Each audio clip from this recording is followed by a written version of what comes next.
Zarkot branch CKTP member zong te kan lalpai suwa Krista mengin cibai kabuk ve ka cheu insang ni som ni pakhat kan lo chuang kaya kan shuai tu ten Kumpuan Thupui Zirna han soizau turin min han ruatani member ten trong tai na nen min lo troi om cheu turin kan som du cheu ani venia kan Thupui zir tur hi Kristian Nun Takna Thalaite tunlai khawvelah ti ania soitur tam tak a om theyanga amaro chu voin ni hian lom thuma toite te in a reilo theyang tura soite kan tum don ani Bible chang in nga na masain lo chiarila thuril tu bungsom pakhat chang kwa te chau hi I chiar mayang pathian thu lo chiarang Thalaite ne na thuron Thalaite in that lai chen ula in lano panviau lai hian lim ro in thin lung du zong chu zom ula in mitin amu chak zong nen chuan ama ero chu nga chuan pathianin in chunga ro rel don ti hrerengang cheu in chunga chuan pathianin ro rel don ti hrerengang cheu lapa ma trong train hi kunang Olapa kan pathian min mangaya min en kol tu hun thate nang in min siam saka kan phulo mal som na tam takin min vura in hena lom thu kan soye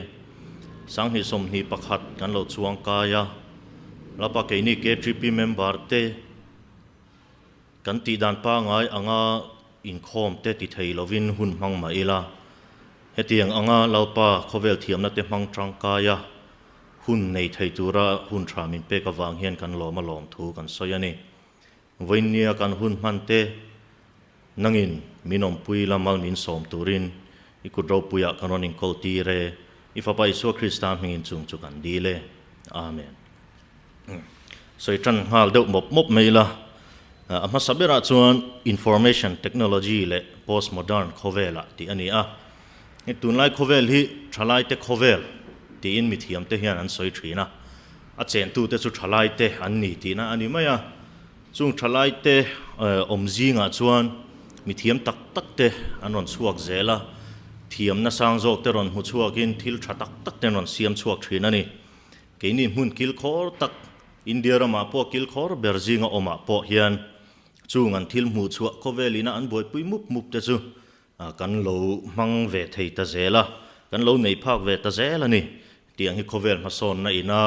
aron ken telani I thil thale changkang tak te po kan neya kan manga then chuan an mang thiam em me zon na mang ta te po an oma then chuan pathian thupuan chuanan te pon an mang thin ani mani huna kan du kan ti thei to emo ti mai turin kan oma mun la tak khawvel le lampanga te po mel in muin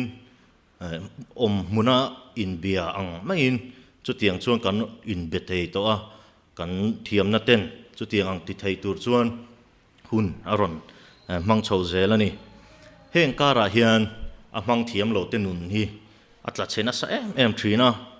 a then te chuan an mual pho puya in chhir pui ta te po tam takan omani an mang thiam lo tak tan te chuan lo cham na te hun tha pai na te van duai na ti te nun lo na a then te pe chuan chung kwa in then dar nan te hial te po an mangani chu a mang thiam lo te nun ani an man dan enge va chui zui va ki voinia hun kan nei lo tura nga ila tlem te han soi kai ta ila a then chu in ti lar tum lu tu ka wanga saruak ngal ngan deuh tho in thalak hanin da ta te lar emo moi du wanga khatianga han ti ta te ama ro chu an rin lo zonga kha an thil ti na an ma nia ngong ron nei ta te po tam takan omani nima sela ke ni Thalaite Christian Thalai in ti te chuan heng media social media kan ti WhatsApp Facebook Instagram te Twitter kan ti te thleng te pon man dan tok hria ila kan man dana ero lalpa du dan le achan chin thapuan dar nan te po mang thiam hei ai hian mang thiam ta zo kila adu om le ani kan thiam na le khovel changkan na te zong hi mang ve lawang u nei ve lawang u kan tingot thei lawa khawvelah kan om chung chuan heng zong hi kan nei ve tur le kan ban pha ka om chung chu kan man ve tur ani ama ro chu a mang thiam a piang te van nei na ani to mai do na chu vai ke ni chuan mang thiam thei turin in zir pe zo kila kan khovel thiam na te hi chanchin thapuan dar nan te mang tam zo kila Krista ril rem zong le Krista du zong anga kan man thiam po le a hlok na mutu tur chu keima ni bok kan ni don ani ti kha a sabera kan soi du chu ani at hlom ni na lut le hal mai la HIV AIDS le drugs kan ti ri lo sang khawvelah kan cheng te poti thei ome India ram state te berle kilkhor bera kan oma HIV AIDS chung chang bi ka hian a percentage hala ka ami hring cheng tam lama tanga chutin India rama HIV AIDS ve tam na ber kan ni heng te hi Christian thalai ve kan ni inti na hmuna hian inti na rama hian in ngai tu chian angai em ani engwanga ve tam nge kan ni admi thiam te le helama thok te na an soi tam bera chuan in kai chon na saber chu mi pat mei chiat na ti ania apoi le ani kanin ngai zonga nupui pasal kanin zong thina heng hi khovelina aken te le pathian min siam dan po ani nima sela kan in ngai zon na hian pathian tel sela Krista tel sela ti adu om le mai ti swal to tam takan oma ti fu to lo tam takan om nima sela chung ang ni ve lova ati fu to lo tele alo ti swal to te khai ding thei tu zok khai chuaga an har sat na le an mutan na ata la chuak thei tur zok ni tura tran kan lak po apoi mo em ani heng rui hlo kan ti mek te tam tak te hian kan thalai pui te kan u nau te mi tam tak than mua la min liam tir to chung kara chun tianga kan la om na chan te Krista la bel thaya kan om na chan te kanin ngai tu chiang ngai em voi ni a hian ti zo na kan siam du ani kan omin kan om mai nge heng mi henga har sat na tok te hi tran pui thei turin kan ril ru te kan lo siam to em ani lo chon chu tiang ang ti thei tur a ril ru kanin siama kan ril ru te po kanin pek thar deuh te po apoi mo em don ani tin rui lo hi kan soi ban thei lo thilani tunlai khawvelah po kan boi pui na sa em ati le ave angol ve te an khongai thak em thin nima sela heng ho khai chuak le heng ho la chuak thei tur hian Krista hian nang le ke ba khi tu ma man tur anei lo ani avan atangin avan tir ko te ron tirin aboya ta ron la chuak turin tu ma aron tir don lo nang le ke chia kan oma chumi ti thei tu chu keima ni du na le keima ni du than na tak meu ani ti hria an ni troi oma an har sat na te hriat thiam puya an mutan na te atanga la chuaka pathian lam nai thei tura an ma ni kan kom tam te po apoi mo em ani ti hre non le fowila a tha ome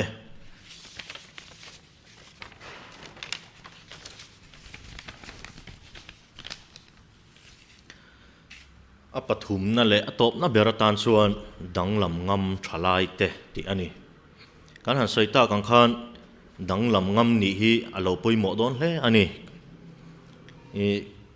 kan soitak zong te ka hanin ngai tu le tila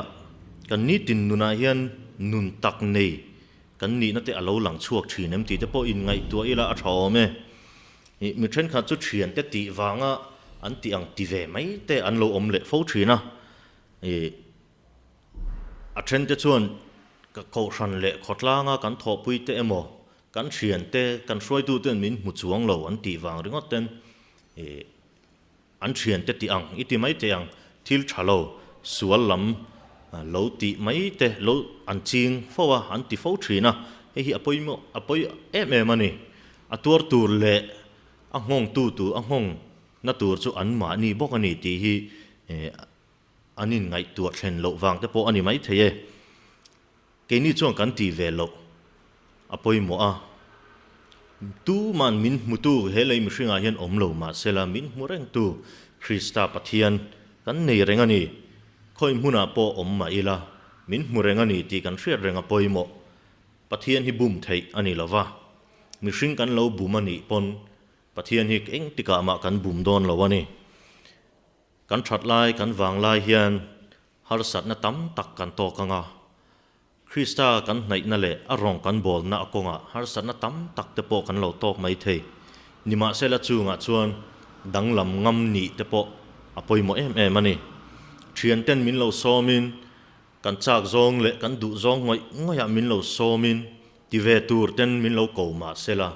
ke ni chuan Krista wangin ka ti lovange ka tel ve lovange ka local ve lo mayange azanin chu ka in khom photangai ti te kan chan na ni thei sela adu om hle ani lalpa hian sual la ka ta min la sang tur hian ke mania theina ada a ke mania du thlan na ada a chu du thlan na chu amang thei tu chu ke mani bok ani tu man minon man sak don lova kan theina te po tu man minon lak sak don lo ke mania chia hian chu theina le thil ti theina du thlan na chu kan nei mang thiam thei turin khongai takin ka thalai puite in buat sayangu tin rong bol na hi kor mang te po an lo om thin ni om takani heng te po hi apoi mo em rong bol na hi ti tak na ne na kan tho apoi mo a CKTP a kan telani ponin ti tak na nen kan ti apoi mo a ming emo mi te laka ming that na tur te mi te na fel min ti se ti na thin lung atang ringot a tel kan ti kan ni chuan top chin anei thin pathian ngaya chuan he ta tual va that emo ri lo bo ya watang te emo nen khan danglam na kan om inarin om lo ani sual thumun vek pathian laka chuan kan ni a chu wangin kan thil ti thalo te po thup tum ma ila lan chua hun anei ngei dona chumi ni wang chuan thalai puite nun tak nei chunga Krista rongbol turin kanin som tak mewa kan thian te ji nga le kan khotlang nun dan sang po danglam ngam mi te ti ang nilova Krista du ang chawa nung ngam kan ni apoi mo em ani Thalaite khovel hi adang lam chak le engkim hi ain thak zung ani fashion technology industry product te food system design le styles te ain thak na sa le minei nung em ho sat takanga kan ngai te pon an nei kim le thei ta big lo ani chu tiang khowela chon sa khomi na hian mun achang klem ta em mo ti mai tur ani chumi ni wang chuan sa khomi ni na te po hi kan von nun zela poi mo kan ni tin na tho na konga te kan eizon na konga te ke chu Christian thalai kani in ti thei kan nun apoi mo em ani CKTP ve si an ti tura kan nun ero chuan ke ma ni mual pho na mai ba ka Krista kan ti mual pho telani ti in hriat apoi mo ome ma ni tleya kan tleina khawvelah sum ngai nat na le nom chen na sale zual khawvelina aron ken zel na kara hian pathian ngai sak tak le adu angzong ti thei tura nung turin tran ila zualang atop bera kan soidu chu korin zia ka kan mu ang khan engkim ti kata na thianga nima sela engkim ti athavek lo ati ang khan lalpan engkim ti thei turin thunei na ke mania min pe chumi kara chuan thil zong kan ti thei le kan chak zong kha kan ti vek athat lo zia min mu ani hemi thu kan chiar thla zel phei chuan kan chunga lalpan rawala rel don ani ti te po kan mu